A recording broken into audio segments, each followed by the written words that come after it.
जय श्री राम। आप सभी का एक बार फिर से स्वागत है मेरे YouTube चैनल पर। मैं आज एक बड़े परिवर्तन के बारे में आपसे बात करने जा रहा हूं। वो बड़ा परिवर्तन बृहस्पति के वक्री होने पर आधारित है। जब जब कोई भी बड़ा ग्रह, बृहस्पति, शनि, मंगल, कोई भी बड़ा ग्रह ब्रह्मांड में वक्री हो तो उसका राशि विशेष पर अवश्य प्रभाव पड़ता है। और अगर वो वक्री ग्रह अपनी वक्री चाल यानी उल्टी चाल को चलते हुए राशि के अंदर प्रवेश कर जाए, यानी जिस राशि में था उससे पीछे चलकर अन्य राशि में प्रवेश कर जाए, तो ऐसा ग्रह प्रॉब्लमैटिक ग्रह होता है। इसमें कोई भी संदेह नहीं है। बृहस्पति किसी भी कुंडली के अंदर 5 भावों के कारक माने जाते हैं। धन देना, संतान देना, भाग्य में वृद्धि करना, कर्म को संभालना और आपके लाभ को संभालने की जिम्मेवारी बृहस्पति के पास होती है। ऐसा बृहस्पति अगर बहुत जल्दी जल्दी से राशि परिवर्तन करे, वक्री हो जाए, फिर मार्गी हो जाए, कभी नीच हो जाए, कभी शत्रु राशि के अंदर चला जाए, तो ऐसे बृहस्पति को अतिचारी बृहस्पति कहा गया है। यानी ऐसा ग्रह आपके लाभ को एकदम बढ़ा भी सकता है, आपके लाभ को एकदम डुबा भी सकता है, आपके पैसे एकदम दिला भी सकता है, आपके पैसे एकदम रोक भी सकता है। तो इस प्रकार की हलचल होने जा रही है 20 जून को, कि 20 जून 2021 को बृहस्पति देव वक्री अवस्था में होंगे। यानी ग्रह की चाल उल्टी हो जाएगी, ग्रह उल्टा चलना शुरू हो जाएगा। और उल्टा चलते चलते ये ग्रह 20 जून से अपनी यात्रा को प्रारंभ करेगा। और उस यात्रा को प्रारंभ करते करते करते 14 सितंबर को ये ग्रह मकर राशि में नीचस्थ स्थिति में हो जाएंगे। यानी पहले ये ग्रह चल रहे थे शनि की मूल त्रिकोण कुंभ राशि में, फिर ये शनि की नीचस्थ राशि में आ जाएंगे और यहीं पर ये लंबे समय तक विचरण करेंगे। यानी 20 जून को वक्री, उसके बाद 14 सितंबर को यहां, फिर 18 अक्टूबर से फिर मार्गी स्थिति की तरफ चलेंगे। यानी फिर दोबारा से ये ग्रह कुंभ राशि की तरफ रवाना होना शुरू हो जाएंगे और लगभग लगभग 20 नवंबर तक ये ग्रह कुंभ राशि के अंदर प्रवेश कर जाएंगे। यानी अब एक ऐसा ग्रह जो वास्तव में कुंडली के अंदर मुख्य भूमिका तो रखता ही है और ब्रह्मांड के अंदर चलते हुए पीछे चलता है, पिछले भाव में जाता है, नीच का हो जाता है, फिर वहां से मार्गी होता है, फिर वापस कुंभ में आता है। 150 दिन की ये यात्रा, जिसके अंदर ग्रह उल्टा भी चल रहा है और ग्रह सीधा भी चल रहा है। यानी जहां से चला था वहां से उल्टा चला, पीछे गया, वापस उसी स्थान पे आया। यानी ये हो गई व्यर्थ की यात्रा कि आप किसी स्थान पे वापस चले गए, फिर वापस उसी जगह आ गए। तो ये वक्री ग्रह की स्थितियां कहलाती हैं, पीछे जाना और आगे वापस आना।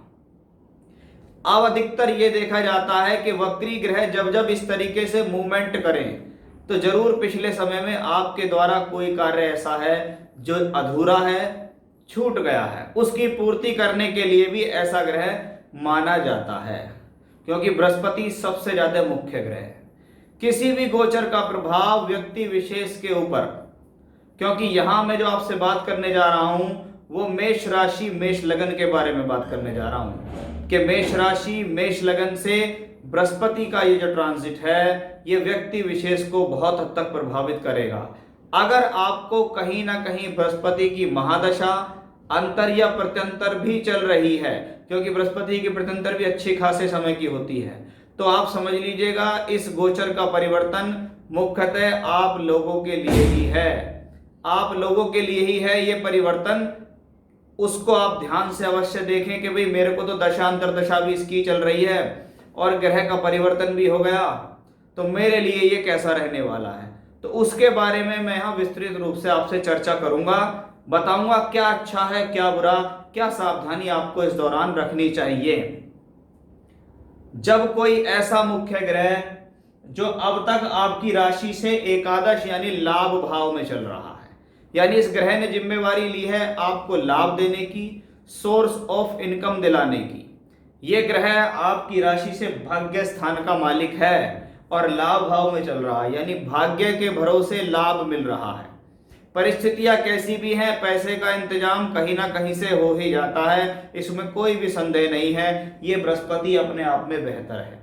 लेकिन अब ये बृहस्पति 20 जून के बाद अपनी चाल को उल्टी करना शुरू कर देगा, वापस पीछे मकर राशि की तरफ जाएगा। भाव ये भी खराब नहीं है, भाव ये भी खराब नहीं है। खराब स्थिति क्या है? खराब है ग्रह की स्थितियां। भाव खराब नहीं है क्योंकि यहां से लाभ मिलता है, यहां से कर्म मिलता है। लेकिन ग्रह की स्थिति कुछ बेहतर हुई थी। वो बेहतर स्थिति थी कि शनि की मूल त्रिकोण साइन में था और राशि से लाभ में था। लेकिन यहां तक स्थितियां जो थी वो मजबूत थी। अब ये स्थिति कुछ कमजोर की तरफ चलेगी क्योंकि ग्रह नीच अवस्था की तरफ प्रेशर कर रहा है। जब जब कोई ग्रह नीच अवस्था की तरफ चले, अपनी नीचस्थ राशि की तरफ मूवमेंट करे, तो इसको कहते हैं नीच अभिलाषी, यानी नीचता की तरफ जा रहा है। नीचता का मतलब है ग्रह अपने पूर्ण तरीके से वो रिजल्ट दे नहीं पाएगा जिसकी देने की वो इच्छाएं रखता है। अब ये बृहस्पति जो यहां से बैठ के तो आपके पराक्रम भाव को मजबूती दे रहा है, सोर्स ऑफ इनकम को भी मजबूती दे रहा है, क्योंकि पंचम भाव लक्ष्मी त्रिकोण कहलाता है, बुद्धि संतान का भाव कहलाता है। आपके साझेदार के साथ आपके संबंधों को मधुर कर रहा है, पत्नी के साथ संबंध मधुर कर रहा है, या कह सकते हैं संतान का जन्म होना या विवाह की स्थिति को उत्पन्न करता है। वहीं अगर हम देखें ये बृहस्पति अब आएगा इस राशि के अंदर, यहां से बैठकर देखें तो बृहस्पति की दृष्टियां धन भाव पर होगी, चतुर्थ भाव पर होगी और छठे भाव पर होगी। लेकिन यह दृष्टि नीच की दृष्टि होगी। नीच की दृष्टि का मतलब सीधा यह है, अब आपको आगामी समय में सोर्स ऑफ इनकम में प्रॉब्लम आने वाली है।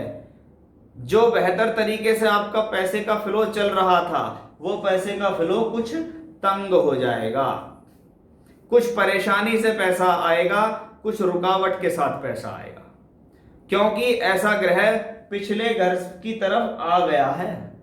दूसरी बात, नीच का हो गया है। तो यानी बृहस्पति के जो 5 कारक हैं, धन, संतान, भाग्य, कर्म और लाभ, इनके ऊपर पड़ने वाला है उसका अच्छा खासा असर। अब इसमें एक पॉजिटिव बात भी है, वो ये है कि शनि यहां अपनी स्वराशि के अंदर हैं, लेकिन उस दौरान शनि भी वक्री रहेंगे। यानी शनि यहां इसका नीच भंग राजयोग तो करेंगे, लेकिन ये शनि भी इनको अच्छा खासा सपोर्ट नहीं करेगा, क्योंकि शनि की मूवमेंट भी पीछे की तरफ है, शनि की मूवमेंट भी वक्री की तरफ है। अब सबसे ज्यादा एक्टिवेट क्या हो रहा है? आपका कर्म भाव, यानी आपसे कर्म से संबंधित स्थितियां इस दौरान घटेंगी। कर्म के अंदर गलती होना, कर्म का पूर्ण फल ना मिलना, पैसे से संबंधित खिंचावट निकलना, यहां काम अवश्य आएगा, इसमें कोई संदेह नहीं है। भले ही 2 वक्री ग्रह होंगे आपके कर्म भाव पर, काम की आपके पास कमी नहीं होगी, लेकिन वो काम अच्छे सोर्स ऑफ इनकम नहीं देगा। जहां आपको बड़े काम आ रहे थे वहां आपको छोटे काम आने शुरू हो जाएंगे। जहां आपको पैसा फटाफट मिल रहा था वहां आपको पैसा मिलने में प्रॉब्लम हो जाएगी, क्योंकि ये ग्रह अतिचारी स्थिति में है। ये यहाँ थोड़े समय के लिए भ्रमण करने आया है और थोड़े समय में भ्रमण करके फिर वापस भी चला जाएगा।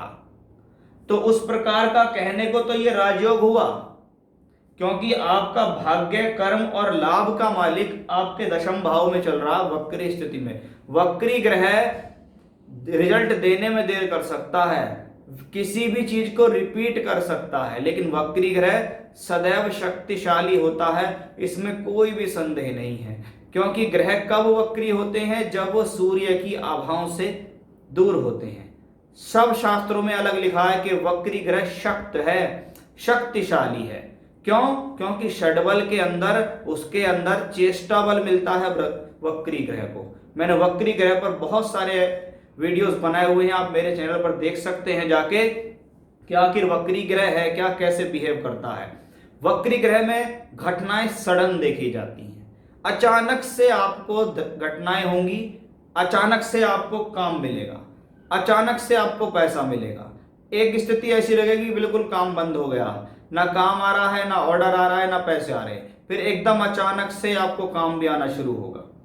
क्योंकि जब ये ग्रह यहां से वापस मूवमेंट करेगा कुंभ की तरफ 18 अक्टूबर के आसपास, तो ये ग्रह की मूवमेंट और तेज हो जाएगी, तब ये अपने अच्छे फलों की तरफ और ज्यादा अग्रसर हो जाएगा। मैंने अधिकतर शास्त्र में ये देखा है कि अगर आपका कोई ग्रह इस प्रकार से राशि परिवर्तन करे और वो परिवर्तन करके कर्म में आए, कर्म से वापस जाए, इस ग्रह को अतिचारी मूवमेंट कहते हैं कि यानी ये ग्रह कुछ भी कर सकता है आपके साथ। तो ऐसे में कृपया करके पैसे से रिलेटेड कोई भी बड़ा लेन देन ना करें, फाइनेंस का कोई काम ना करें, ब्याज बट्टे का कोई काम ना करें, शेयर में कोई मोटा पैसा ना लगाएं, कोई नया व्यापार शुरू ना करें, कोई नया इन्वेस्टमेंट ना करें, कोई नई जगह ना लें, किसी को कोई बयाना नहीं देना है, यानी कुछ भी नया आपको इस दौरान नहीं करना। क्योंकि वक्री ग्रह में हमेशा आदत होती है कि जो आपको दिख रही है स्थिति वैसी होगी नहीं। पता लगा आपके साथ कुछ छुपावट की स्थिति हो गई और उससे होगा आपको बहुत बड़ा नुकसान। तो थोड़े समय के लिए आपको यहाँ पर संयम रखना होगा। जैसे 20 जून को यह ग्रह वक्री होकर चलेगा और 20 जून के बाद यह 14 सितंबर को यहाँ आएगा, तो 20 जून से 14 सितंबर के बीच अगर बहुत ही जरूरी कोई डीलिंग है, बहुत ही जरूरी कोई काम है, तो आप उसको कर लीजिएगा।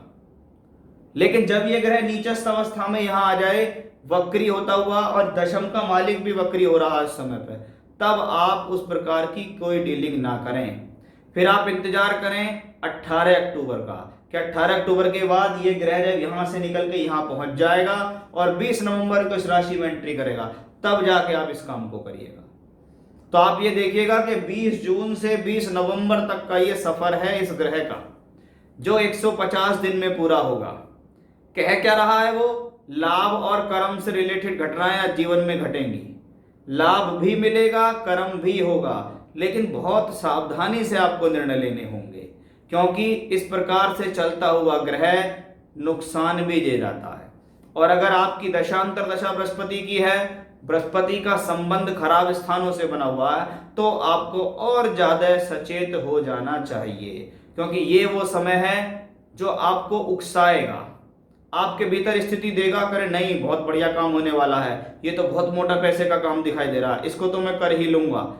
वहीं आप फेल हो जाएंगे और आपको हो जाएगा नुकसान। तो इन चीजों का आपको विशेष ध्यान रखना है।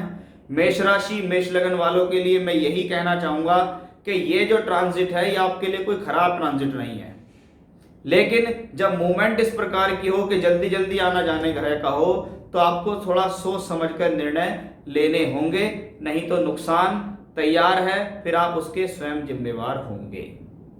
तो ये था मेरा आज का विषय कि मेष राशि मेष लग्न वालों के लिए बृहस्पति का वक्री होना और उल्टी चाल चलते हुए नीचस्थ अवस्था में भी पहुंच जाना कैसा फल दे रहा है, उसके बारे में हमने यहाँ विस्तृत चर्चाएं की हैं, आपको उसके शुभ अशुभ परिणाम बताए हैं। फिर से नए विषय के साथ आपके सामने मैं हाजिर होने वाला हूँ, तब तक के लिए बने रहिएगा मेरे साथ। जय श्री राम।